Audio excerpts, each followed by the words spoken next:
Why did the radio cut out at the worst possible moment? The question clawed at her as silence filled her headset, replacing the low hum of static she had grown used to. In the middle of an operation, silence wasn't calm. It was terror.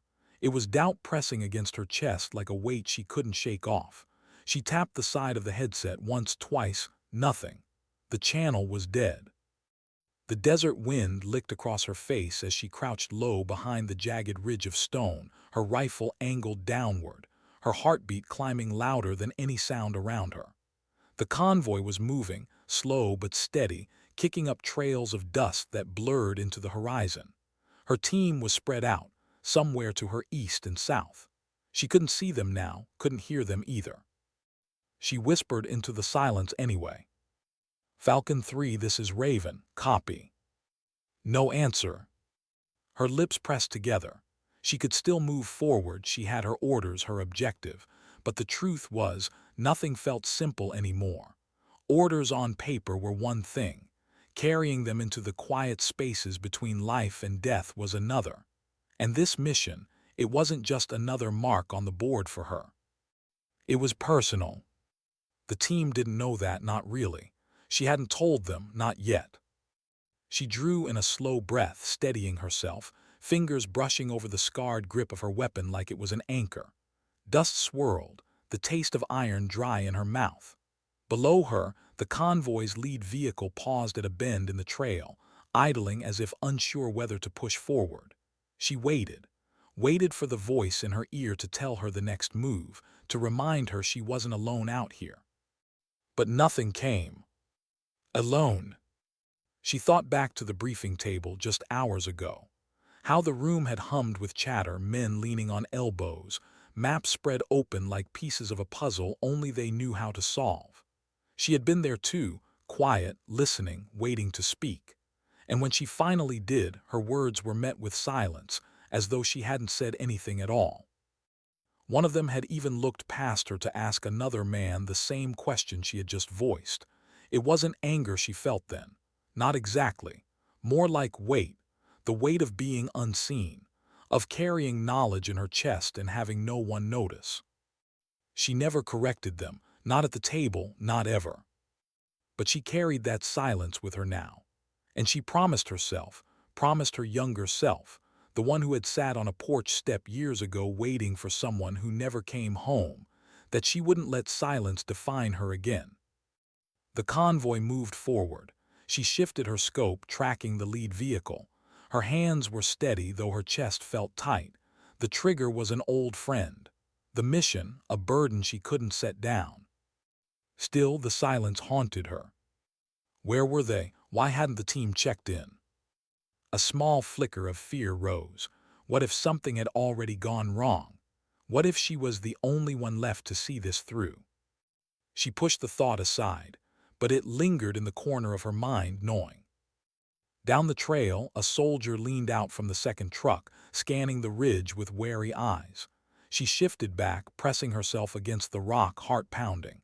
The desert heat was relentless, the air shimmering. The smell of fuel drifted upward. She blinked sweat from her lashes and stilled. Even her breathing became a discipline.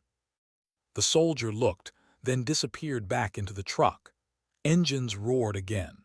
The line of vehicles crept forward, like iron beasts on a path to something they didn't even know was waiting for them. She tightened her grip. Her orders were clear, but her silence was louder than any command right now. And still nothing in her ear. She thought of her brother then, not the last time she saw him, too broken to remember, but the time before. Sitting on the edge of his bunk, lacing up boots he swore would only carry him on short tour. He had laughed when she teased him about how heavy they looked. "Heavy boots," he had said, smiling. "Heavy steps, someone has to take them." She remembered the smell of oil and metal in that barracks, the hum of voices outside, and then, months later, the silence that followed his name in the casualty report. Silence again, always silence. Her throat tightened and she blinked hard, focusing on the present, on the convoy, on the mission. But inside her chest, the silence spoke louder than the engines below. She lowered the scope and exhaled. The shot was there, waiting, but her orders hadn't been confirmed. Not yet. And she couldn't risk everything, not with her team somewhere out there depending on her. A whisper cut through her memory. His voice, imagined or real, she couldn't tell. Sometimes you don't wait for permission. Sometimes you are the permission. Her hand trembled once, then stilled.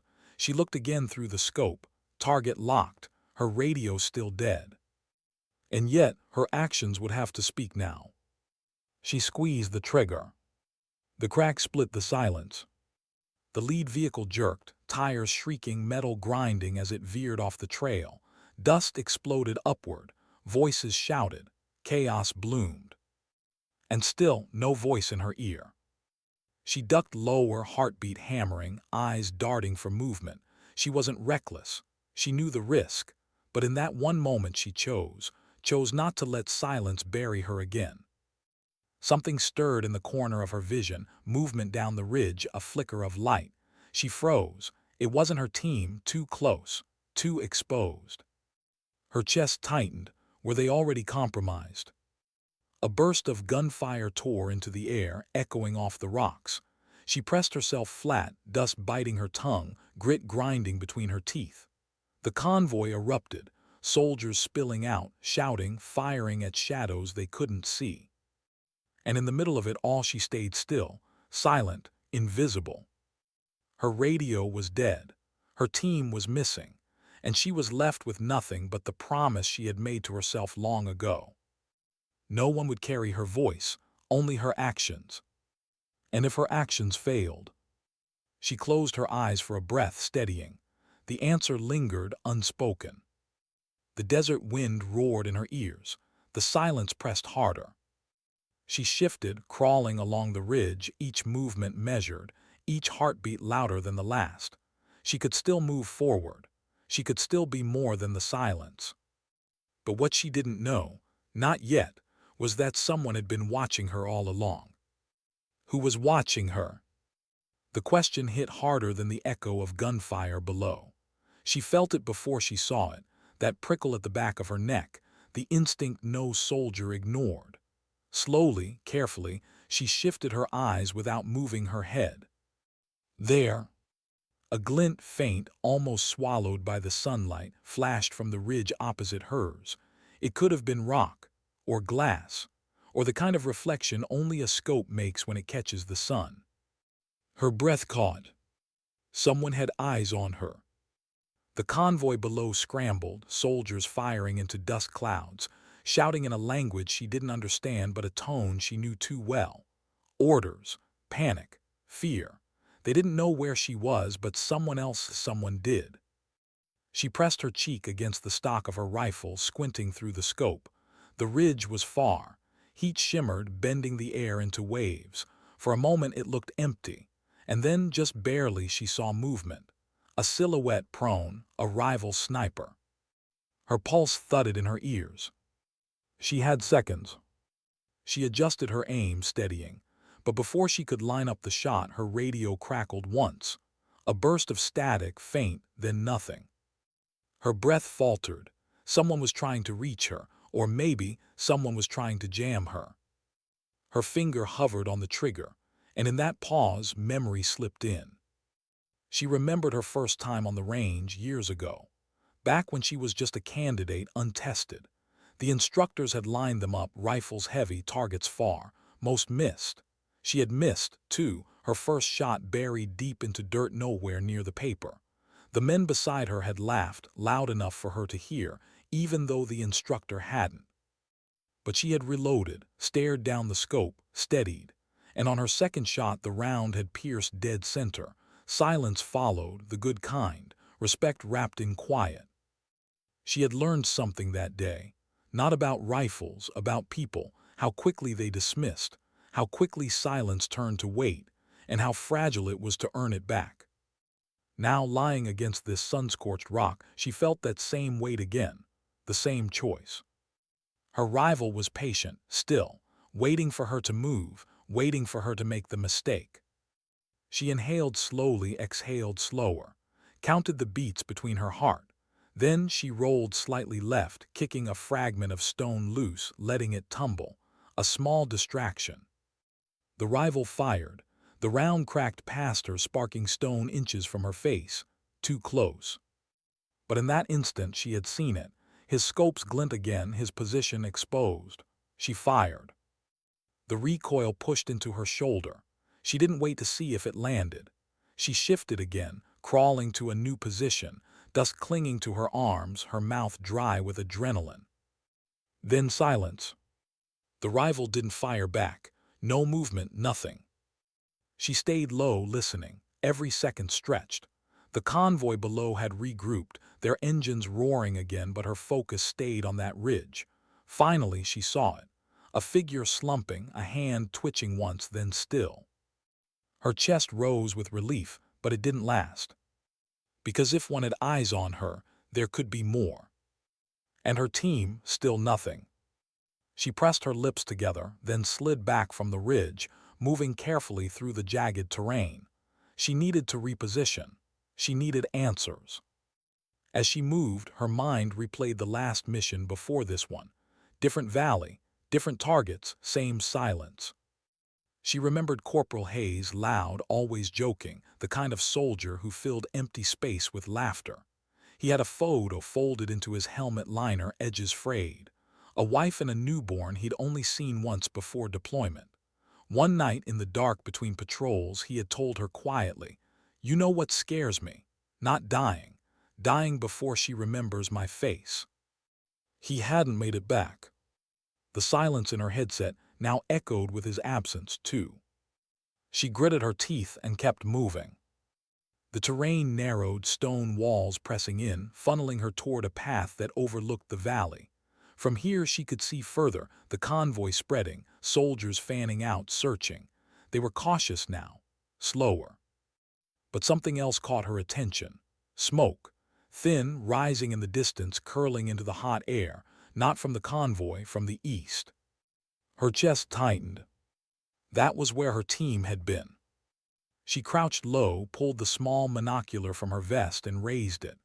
The smoke was faint but steady, trailing from the wreck of a vehicle, twisted metal, blackened edges. Her stomach sank. Was it theirs? She shoved the monocular away and pressed her hands flat against the dirt, steadying herself. She couldn't go charging in blind. She couldn't assume the worst. But the thought lodged anyway. What if they were gone? What if she was all that was left? The silence in her headset felt heavier.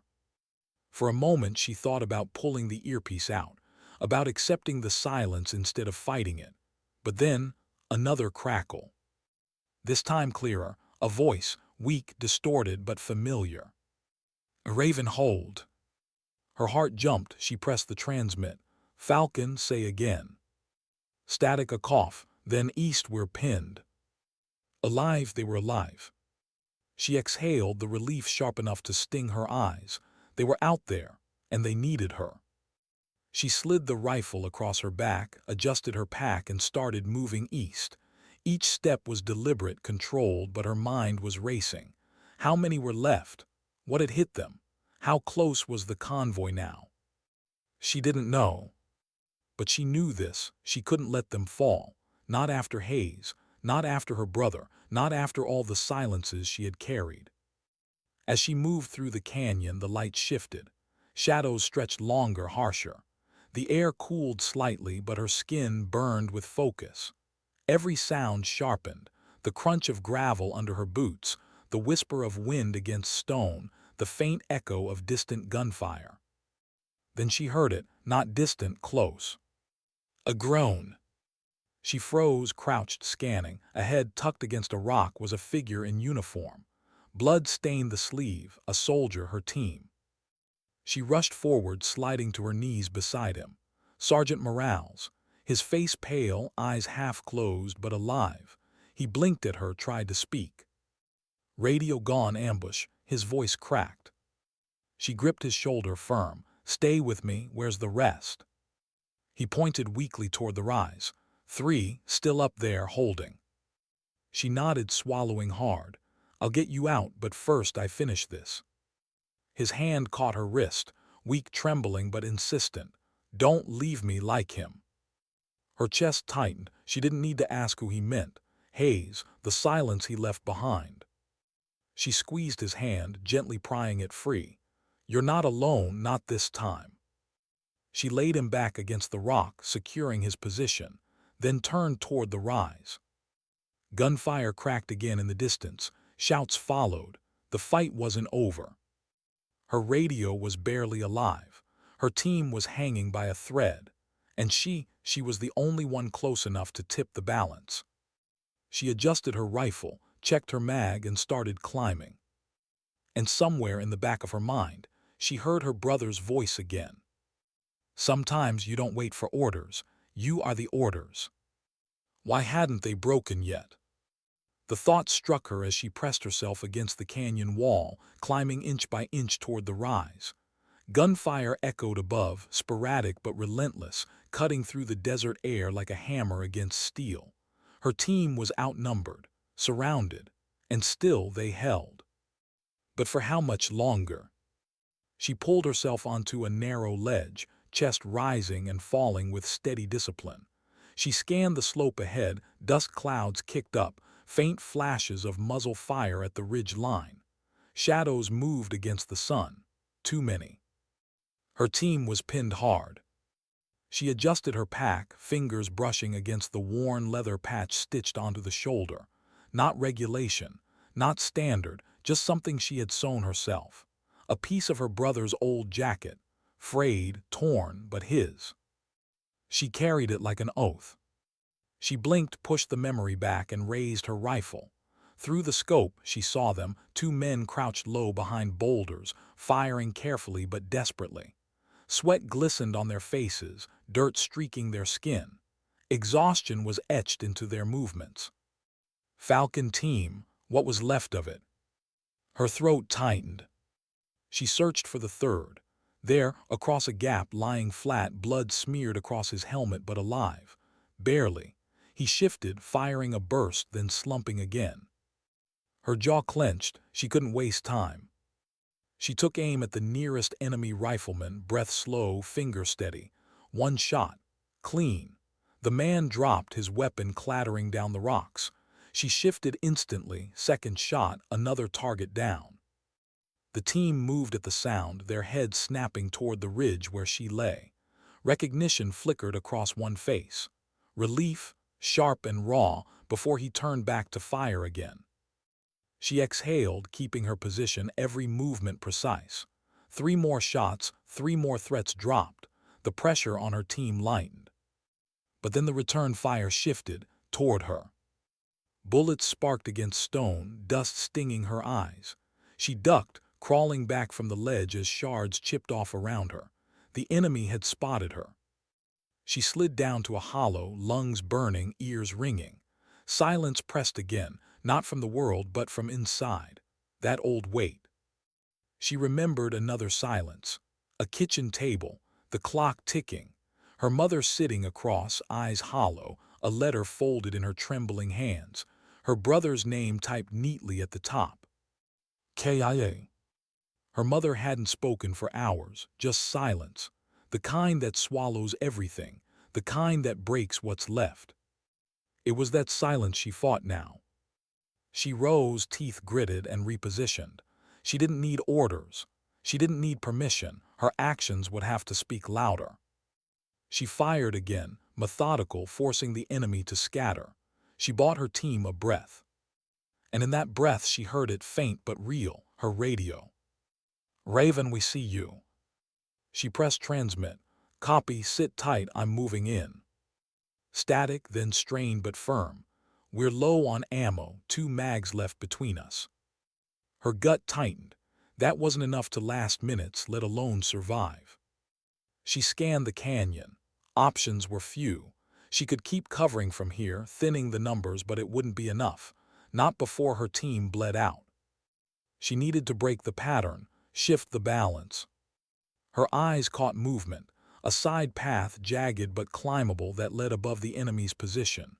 Risky, exposed, but if she made it, she could flank them.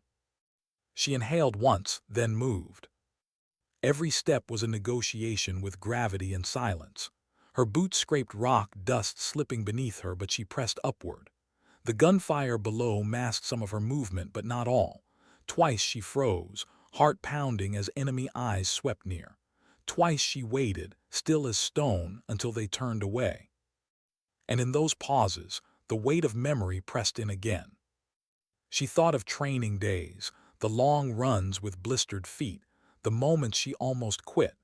She thought of the laughter she had swallowed when others mocked, the tears she had hidden when no one listened. And she thought of her brother's boots, heavy steps. She was taking them now. The climb felt endless, but finally she pulled herself onto a higher ledge, overlooking the ridge where the enemy crouched. 6 of them, spread but exposed from above. She raised her rifle, steadying. One by one. The shots rang sharp, precise. The first dropped before he knew what hit him. The second spun, shouting, then fell. Chaos erupted, shouts breaking, weapons turning toward the wrong direction. Her team seized the moment. She saw them rise, firing in bursts, pushing back. The fight tipped. Her breath came fast now, each shot a choice, each target a weight lifted. She fired again, until only silence followed. But this silence, this one was different, not empty, not heavy, just still. She exhaled, lowering the rifle, her hands trembling with the release. Her radio cracked. "Raven, you saved our skin." She swallowed, throat tight, voice low. "Not yet, still need to move." She scrambled down toward them, sliding on dust, boots cutting grooves in the slope.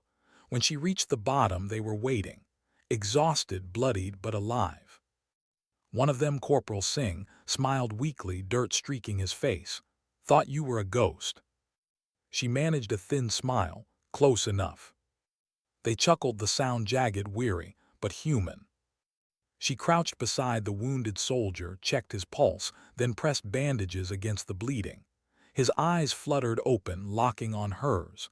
He whispered something, voice too soft. She leaned closer. "Didn't think you'd come." Her chest tightened, she pressed his hand firm. "I came."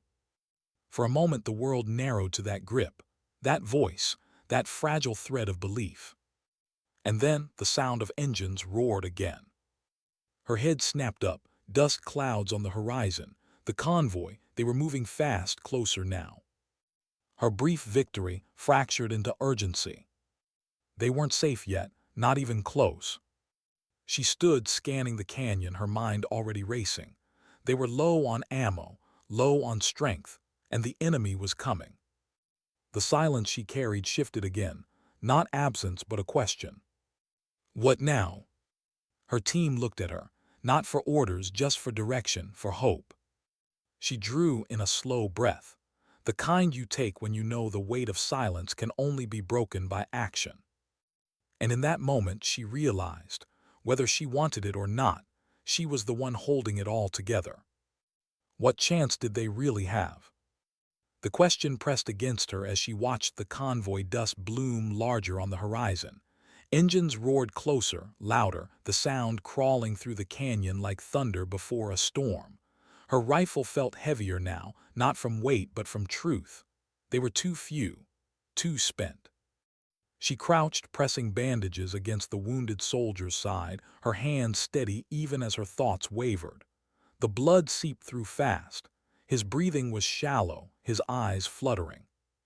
Corporal Singh knelt beside her, sweat streaking through the dust on his face. "He won't last if we stay pinned here." She looked at him, searching for options that didn't exist. "None of us will last if we don't move." Their eyes held, a silent exchange of fear neither dared voice aloud. Behind them, Morales shifted against the rock, groaning. His wound was worse than he let on. His jaw was tight, teeth clenched, but his hand trembled when he tried to reload. He dropped the magazine. It clattered against stone. "Damn it," he hissed, pressing his palm against the wound instead. "Just go, leave me." Her voice came firm, sharper than she expected. "No one's getting left." The silence that followed was thick, not disbelief, just the weight of words rarely kept. She finished tightening the bandage, then rose, dusting her hands against her thighs. The engines below grew louder, closer. Any second the convoy would be on them. She scanned the canyon, mind racing. There, north, a narrow pass cut between jagged rock, hard climb, exposed, but if they reached it, they could vanish into higher ground. She pointed, "We move there." Singh followed her gaze, his expression doubtful. "That ridge, it's suicide." "Staying here is suicide," she answered flatly. For a moment silence, then reluctantly he nodded. She crouched, meeting the wounded soldier's eyes again. "Can you walk?" His lips trembled. "If I can't, drag me." Her throat tightened, but she forced a nod. She slid her arm under his shoulders, pulling him up. His weight leaned heavy, but she bore it. One step, then another. The others followed, limping, stumbling, but moving. The convoy's noise rose behind them, tires grinding, metal clanking, voices shouting orders. Every step they took felt stolen, borrowed, fragile. Halfway to the ridge, Morales muttered, breath ragged, "We're not gonna make it." She didn't look at him. "Then we make it one step at a time." It was something her brother used to say when she was young, trailing behind him on long hikes. He'd always slow his pace, waiting, then whisper, "One step at a time. That's all it takes." She bit the inside of her cheek, pushing the memory down. Behind them the first shots cracked, rounds sparking against stone, dust spraying around their feet. Shouts followed, sharp and angry. "Go," she barked, forcing her voice to cut the air. They stumbled faster, half running, half falling toward the ridge. She dropped low, turned, and fired back, short bursts, precise, enough to stall pursuit. She saw them then, the enemy soldiers spilling from vehicles, weapons raised, advancing with confidence. They thought they had the numbers, the power. But they didn't have her resolve. She exhaled, squeezed the trigger again and again. Two dropped. A third stumbled, the others slowed, cautious now. She turned back, climbing with her team, her chest burning, her arms screaming with the weight of dragging the wounded.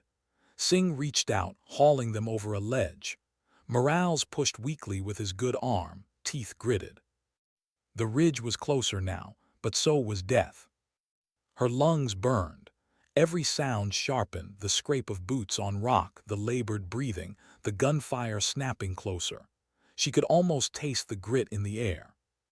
Then Singh's voice, low, almost swallowed by the chaos. "Why'd you even come back?" She glanced at him, startled. He didn't meet her eyes, just fired another burst over the rocks. "You could have left. No one would have known." Her grip tightened on the rifle. She thought of her brother's empty boots, her mother's hollow silence, Hayes's folded photo, Morales's trembling hand asking not to be left. She swallowed hard, "Because I know what silence feels like." He looked at her then, really looked before nodding once. Not a smile, just acknowledgement. They reached the base of the ridge. Jagged stone rose before them like an impossible wall. "Climb," she ordered, steady. Singh slung his weapon, reached up, and started pulling himself over. Morales followed, grimacing, dragging his injured body inch by inch. She went last, pushing the wounded ahead, her muscles straining with every movement. The ridge scraped her palms raw, cut her knees, but she didn't stop. Below, voices shouted louder. The enemy was almost there. Halfway up, Morales slipped. His boot lost grip, his body sliding. She caught his arm, her shoulder wrenching with the weight. He cried out, pain breaking through. "Let me go," he gasped. Her teeth clenched. "Not happening." The strain burned through her muscles, her fingers slipping against blood-slick fabric. For a moment, it felt like she would lose him. Then Singh leaned down, grabbing Morales's vest, hauling him upward. Together, they pulled him onto the ridge. She climbed the last stretch, dragging herself over, chest heaving. For a moment they lay flat, gasping, the world narrowed to heartbeats and ragged breaths. Then silence again. No gunfire, no shouting, just the wind cutting across the ridge. She raised her head, scanning. The enemy hadn't followed, not yet. They were regrouping, planning. The reprieve was thin, fragile. She sat back, checking the wounded again, her hands moving automatically. Blood, weak pulses, exhaustion etched on every face. Singh slumped beside her, wiping sweat from his brow. "We can't keep this up. We'll break before they do." She didn't answer immediately. Instead, she looked out over the ridge, the horizon stretching, endless heat rippling in the distance. Her brother's words came back, heavy boots, heavy steps. Maybe that was all this was, one step at a time until there were no more steps left. She closed her eyes for a moment, letting the silence press against her. But instead of crushing her, this time it steadied her. When she opened them, she spoke quietly but firmly. "We hold until dark, then we move." Singh frowned. "And if they come before that?" Her gaze didn't waver. "Then we make sure they remember we were here." The words weren't bravado, they were weight, a promise. The others listened, no one argued. And for the first time since her radio had gone silent, the silence between them wasn't empty. It was trust. But trust alone wouldn't save them. She knew that. Because somewhere in the canyon below, the engine started again. Louder, closer. The storm hadn't passed, it was just gathering. Night crept across the ridge like a thief. The sun bled out into the horizon, leaving the canyon swallowed in bruised purple shadows. Heat gave way to chill, the kind that slid under skin and gnawed at bone. For hours they had waited, pressed against jagged stone, listening to the enemy move below. Engines rumbling, voices drifting up, sometimes close, sometimes distant, always there. Every sound mattered now. The crack of gravel under a boot, the click of a rifle being readied. Even breath felt too loud. She crouched low, scanning the canyon with tired eyes. No fire, no light, just stars overhead, cold and sharp. Their glimmer only reminded her how exposed they were, perched on this ridge with nowhere to run if the enemy climbed. Morales leaned against the rock, pale, his wound seeping through the bandage again. Singh crouched nearby, silent, his weapon across his knees. The wounded private lay on his side, chest rising shallow, whispering nonsense in half-dreams. It was too quiet, too still, the kind of silence that wasn't peace but a warning. She finally whispered, "They're waiting for us to break." Singh didn't look at her, just muttered, "They won't have to wait long." His words hung heavy in the dark. Her throat tightened, but she didn't argue. Not because he was wrong, but because he was right. The silence stretched, the stars wheeled, and somewhere in that void memory crept in. She saw her brother again, not the soldier in uniform, but the boy on a rooftop with her, pointing at constellations. "That's Orion," he'd said, tracing the stars with a finger. She hadn't cared then, she was too busy counting breaths, afraid of the world outside their small town. He'd nudged her shoulder. "Don't be scared of silence, it's just space between the noise, that's where you hear yourself." She blinked now, pulling herself back. She didn't want to hear herself. Not here, not now.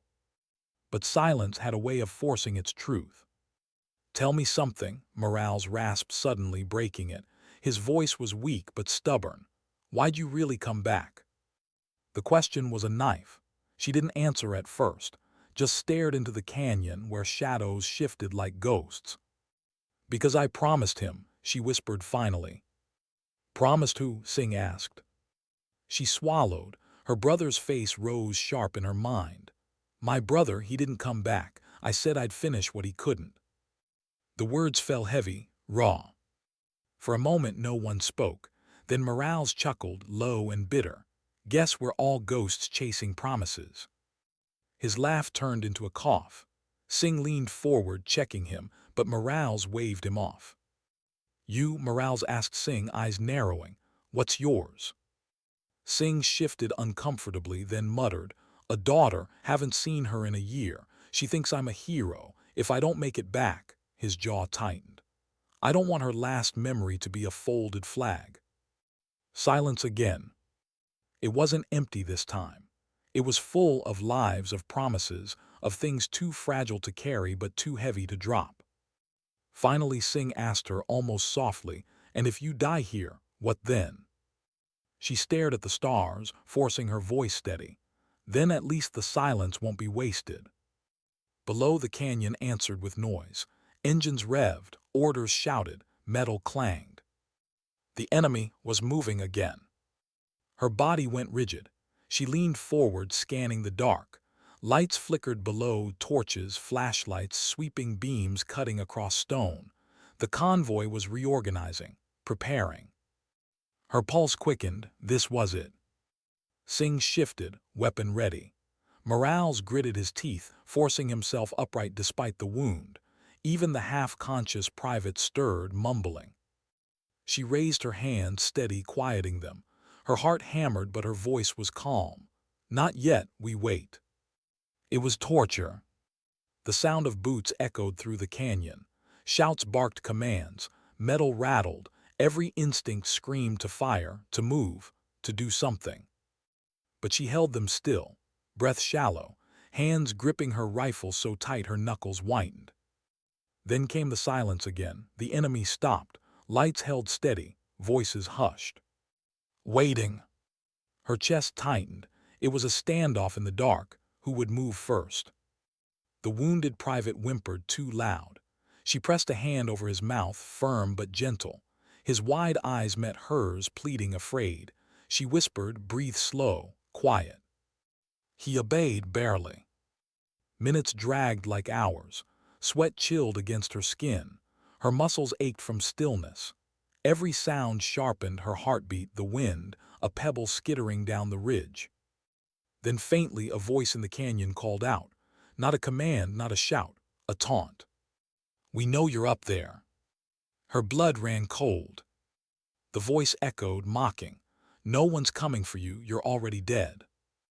Morales muttered under his breath, "They're trying to break us." She didn't respond, she couldn't. The silence after the voice was worse than the voice itself. It pressed against them, crushing, suffocating. Every second stretched thin, fragile. Singh finally whispered, "What's the plan?" Her eyes stayed on the canyon below, where shadows shifted like predators. "We hold until dark," she repeated softly. "Then we move." "It is dark," Singh snapped quietly. Her jaw clenched. He was right. The stars burned above them. The enemy waited below. There was no more time. She exhaled slowly, forcing the weight of choice into her lungs, steadying it. Then she turned to them. "We split, Singh. You take Morales in the private east. Higher ground. If they follow, I'll draw them." "No," Singh hissed. "You won't survive alone." She looked at him, steady. "If we all go together, none of us will." Morales cursed under his breath. "This is suicide."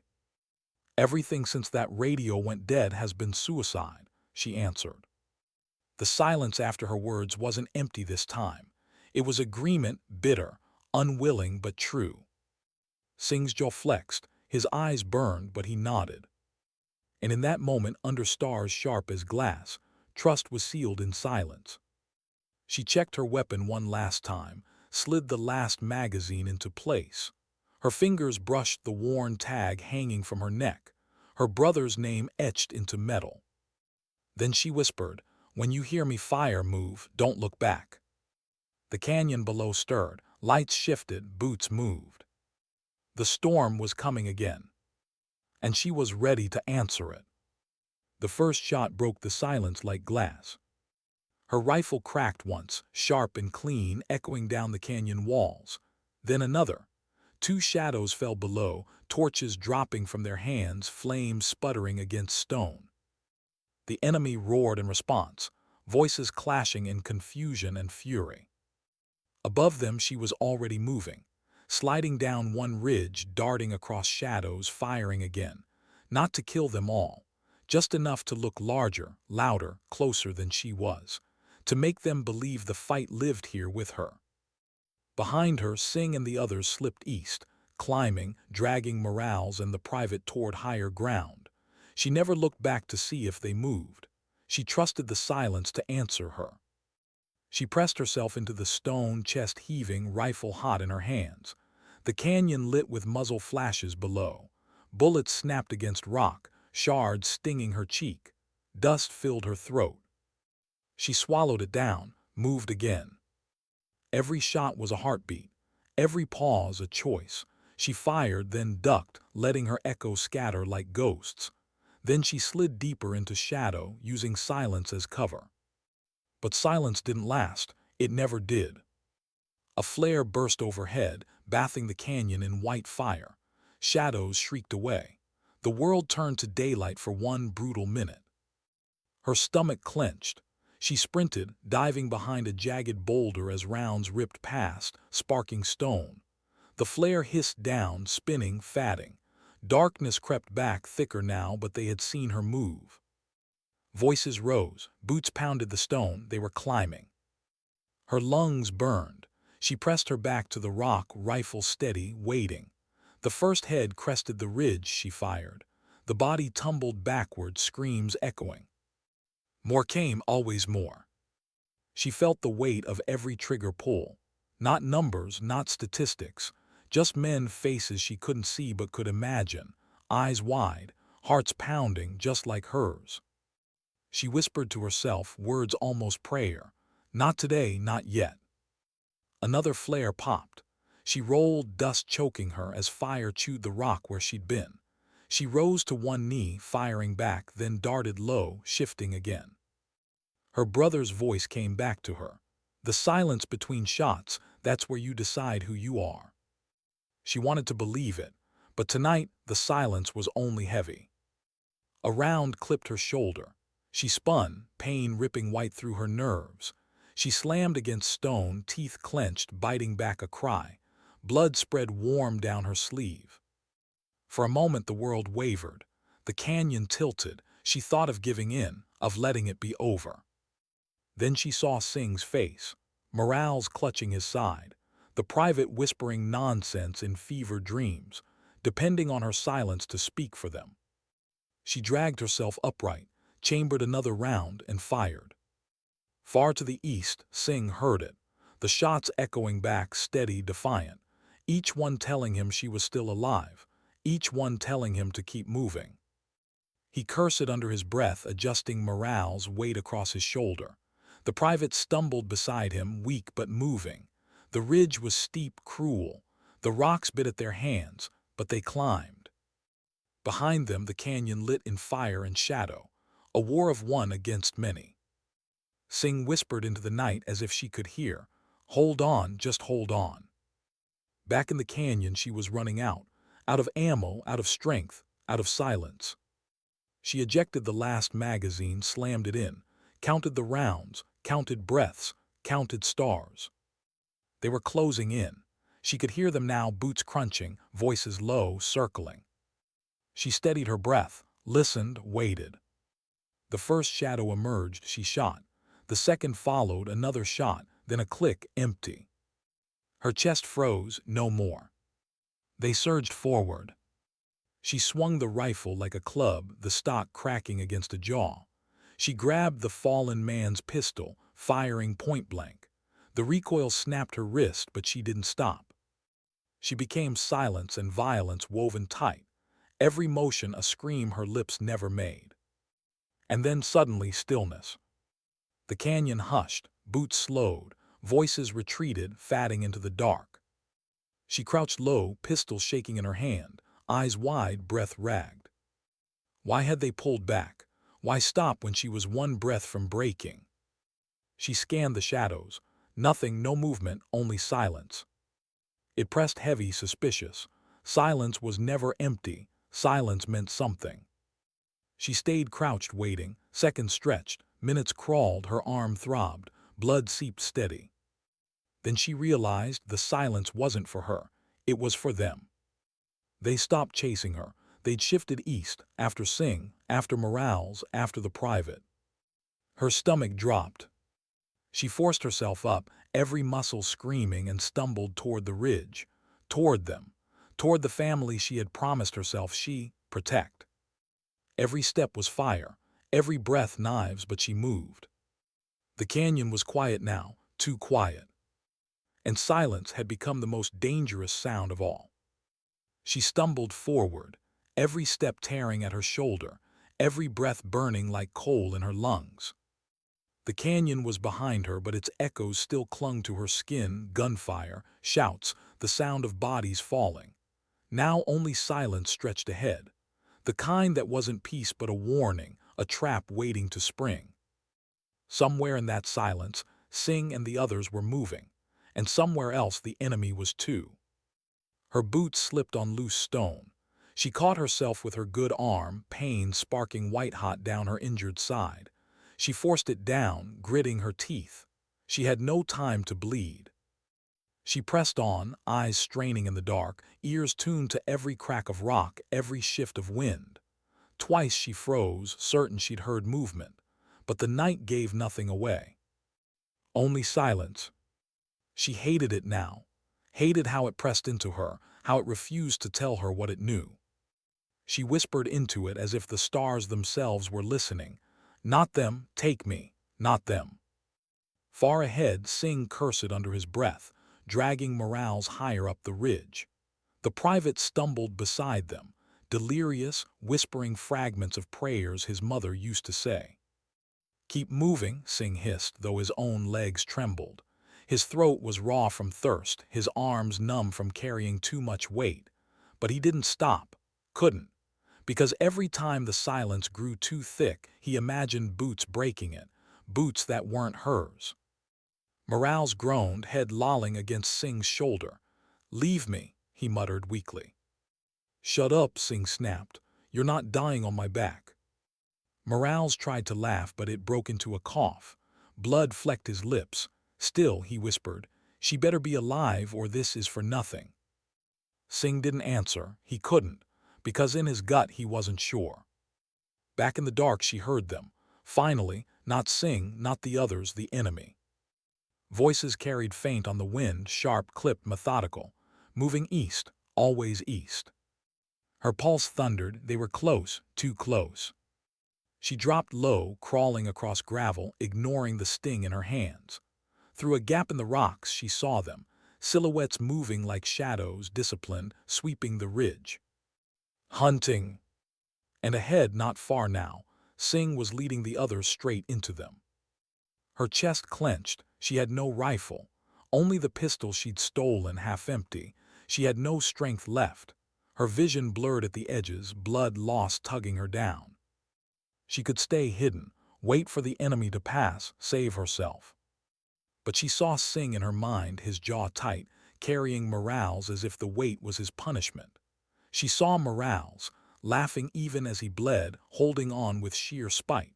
She saw the private, barely more than a boy, whispering prayers into the dark. And she saw her brother, his hand on her shoulder the day he left. If I don't come back, you'll keep them safe. Promise me.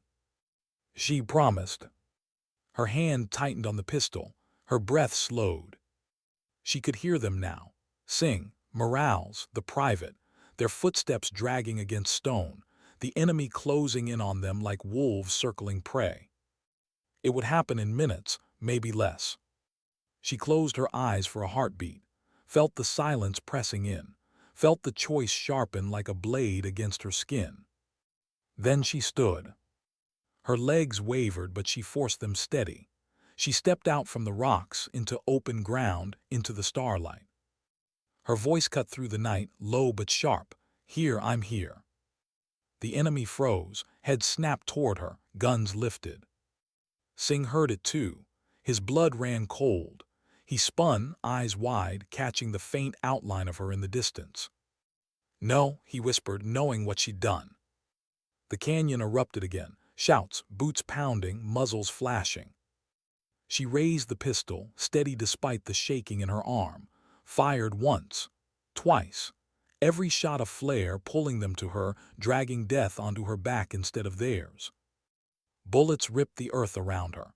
One grazed her leg, another snapped past her ear.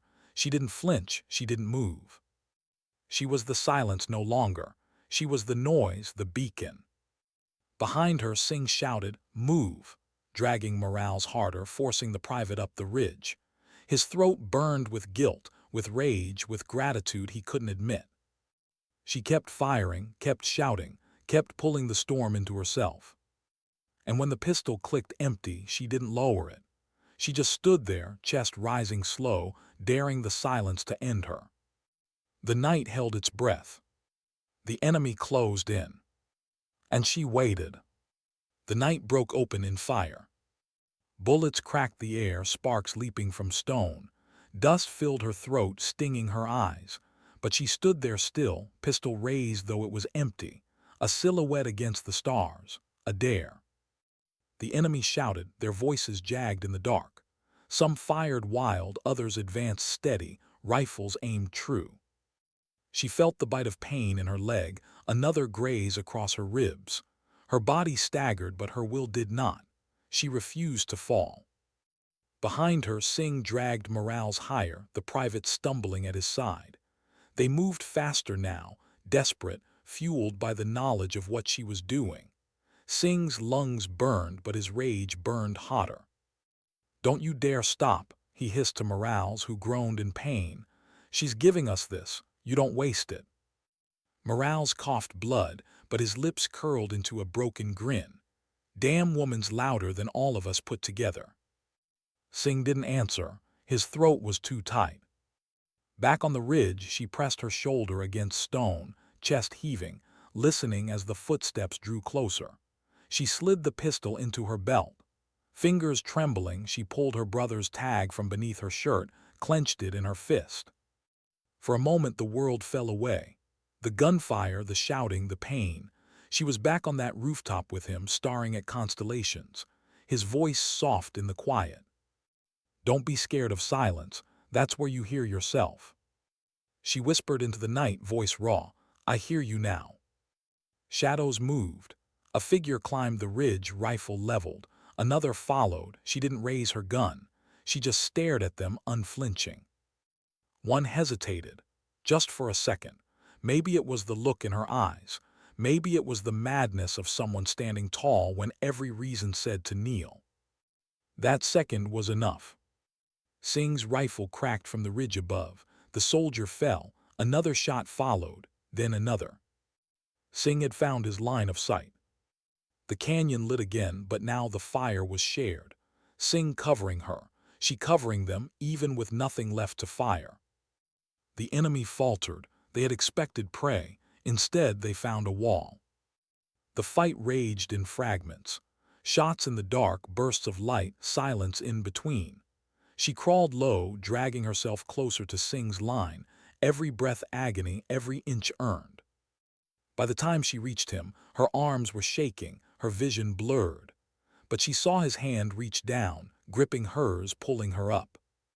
"You're insane," he muttered, voice breaking. She tried to laugh, but it came out a cough. "Took you long enough." Together they pushed, Singh firing steady, measured. She guiding, spotting movement in shadows, whispering where to aim. Morales, half-conscious, still managed to chamber a round, firing once into the night, a curse on his lips. Even the private, trembling, held his rifle with white knuckles, taking blind shots to keep the enemy at bay. It wasn't heroics. It was survival, raw and desperate. And slowly, painfully, the silence grew again. Not the heavy silence of danger, but the exhausted kind that follows after. The enemy's shouts faded. Their boots retreated. The canyon emptied, leaving only smoke, echoes, and the wounded breaths of those still alive. She slumped against the rock, blood soaking her sleeve, her leg trembling. The pistol slipped from her hand, clattering against stone. Singh knelt beside her, jaw tight. "We need to move, now, before they regroup." She nodded weakly, but her eyes weren't on him, they were on the stars. For the first time all night, silence felt like peace. Morales muttered from the ground, his voice slurred but stubborn. She carried us." Singh glanced at her, saw the way her eyes burned even through exhaustion. He nodded. "Yeah, she did." They moved again, slow, broken, but upward, toward higher ground, toward the faint hope of extraction. Every step was agony, every breath cost something. But they went on because she had shown them that silence wasn't surrender, it was resolve. Hours later, as dawn stretched pale light across the mountains, they reached the ridge. Smoke still clung to the canyon below, hiding the bodies, hiding the memories. She stood at the edge, weak but upright, staring down at what they had endured. Singh watched her, waiting for words, for orders, but none came. She didn't need them. The silence spoke enough. And in that silence, a truth settled deep, one she had carried all along. Survival wasn't loud. Courage wasn't loud. Dignity wasn't loud. Sometimes dignity doesn't speak. It simply acts. She closed her eyes, feeling the sun's warmth brush her face, her brother's tag cool in her hand. For the first time, the silence felt like home. And that's how the story ended, not with a roar but with a breath, a stillness that lingered, a silence that carried them from death into hope.